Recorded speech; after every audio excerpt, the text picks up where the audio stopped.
Most of you already know what the CPI data is. That's not the point of this video. The herd or the majority of everybody is already expecting and talking about how bad this thing is going to get and how worse, and you know already all that fear that's being thrown out there. Everybody's talking about that, the herd.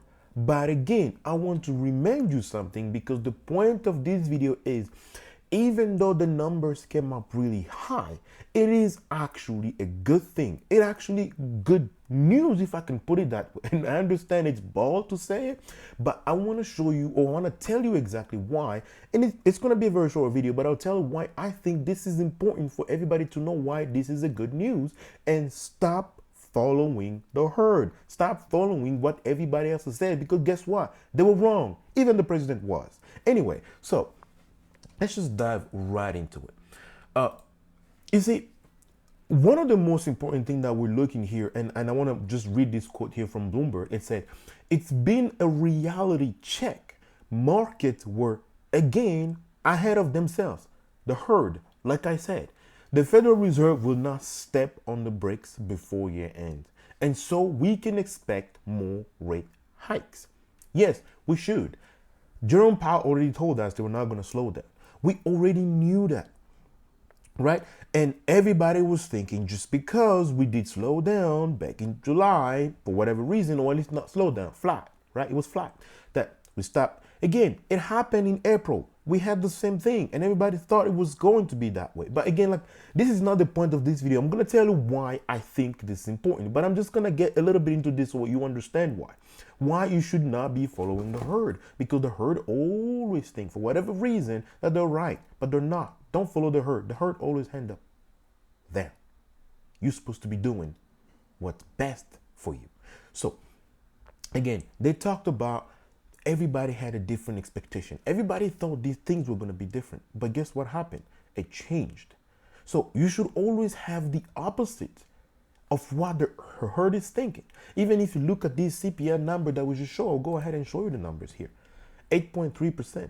Out of all the Wall Street analysts predicting different things that would happen into the market, only one of them was correct. That means everybody else was wrong. Do not follow the herd.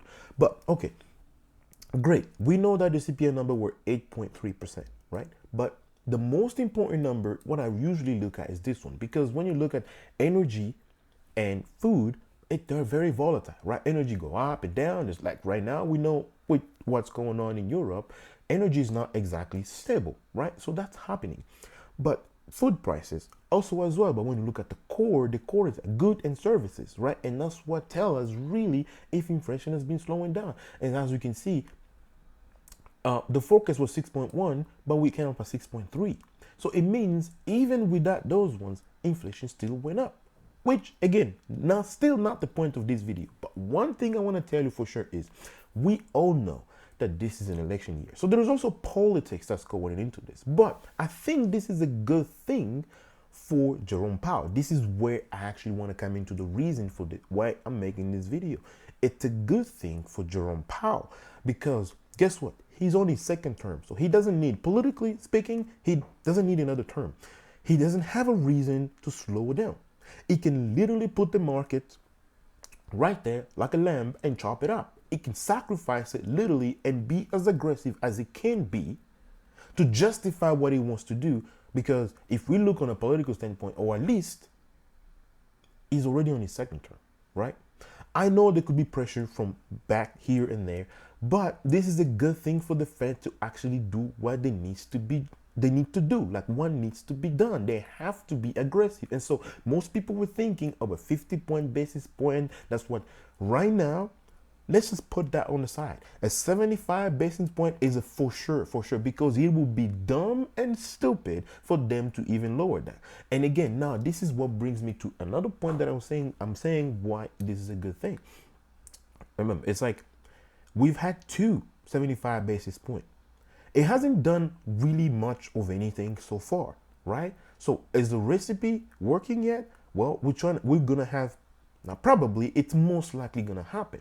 But remember, Remember this. To be aggressive, sometimes you might have to go a little notch higher than what you've been doing, because doing the same thing over and over, it's literally the definition of insanity. So you might want to try something else. So me saying that a 75 basis point is literally, it's looking like a for sure, but it's not an impossible thing to see even a full point, 100 basis point increase in the rate, because the Fed can actually be aggressive. They can literally actually sacrifice the stock market out there. And so we could actually start to seeing more measure in quantitative easing in whatever they need to do, even if we do end up in an actual recession. But it's better to have a reset and try to push it back and back and back, because until the bubble is gonna, it's better to deal with the problem the way it is instead of trying to push it away, because that problem is not going to go away. It's still going to be there. There is no point of trying to sugarcoat it. There is no point of trying to put band-aids on a problem than to just actually do things that's going to treat the problem. And so it's good to see this than to everybody pretending as if like, okay, we're good. We bought the dip. We did this. We did that. But then again, it is what it is. It's a good thing. It's going to happen. We have to take the measures. But it doesn't necessarily mean they're going to do it. Well, it doesn't necessarily mean they're going to move. Depending on the pressure and how they're going to see this. But in my opinion, it's good. I know the market had already priced in the fact that, oh, we supposed to be slowing down. The market already priced in all that. But now it's changing. Everybody's going to tell you about it's going to crash. It's going to be bad. Remember, the herd always will talk. Think outside of the box. Think away from what the herd is thinking. It is the good thing. Even if the market goes even lower than what it would be, I want to show you something here. Even if the market goes, this is the S&P 500, by the way, right? ETF. Even if the market goes lower, right now we are at the very critical point. If you watch these levels right here, that's back in May. This level has been critical since May. You can see it's been a support, 1, 2, 3 support, and then broke below. This is when we ended up going to the lowest level that we reached this year, at least, back in June. Then we came up, resistance 1, resistance 2nd, and then boom, we confirm, we break out. And then that breakout was confirmed right here because it acted as a resistance, and then we took off. But I want to show you what happened here. You can see already that we are making lower highs and lower lows, right? This was a high, and then this is a lower high, this is a low, and then you have right here, and then we just came up. This is a lower high, and this is another lower low. And look where we are. This is today. This is how it's looking like. Again, you can see it's a support right here. And this is a very critical point. It's possible that we could push back, but it is a good thing as well, because guess what? You get a much better deal, right? Trying to sell everything. Oh my gosh. What's to lose a couple $100 in the short term as long as you hold? But if in the long term you're going to have a couple thousand, it is worth it. But going all in or selling everything is not really the solution to this. It's not the reason to try to follow the herd. It's not the reason to try to sell everything else just because it's not. The market always go up. I can prove that to you just right now. Let's go to the monthly chart. Hopefully that opens up. Here we go. Boom. Okay, try and make this as small as possible. The market always, right? Always goes up. Here, I went all the way back to 2010. Let's put this one up, right? What do you think happened? They had ups and downs, ups and downs, ups and downs. The market temporarily comes down, but it always go up in the long run. Always. And if you go back all the way back, it always does. Just because we're seeing what's happening here right now doesn't necessarily mean that that's the end of the world or like you're going to be losing everything. You have to have a strategy. It is a good thing that we see this because we're actually going to be dealing with the real problems. We can actually do something instead of putting band-aids on something that we should not be putting band-aids on.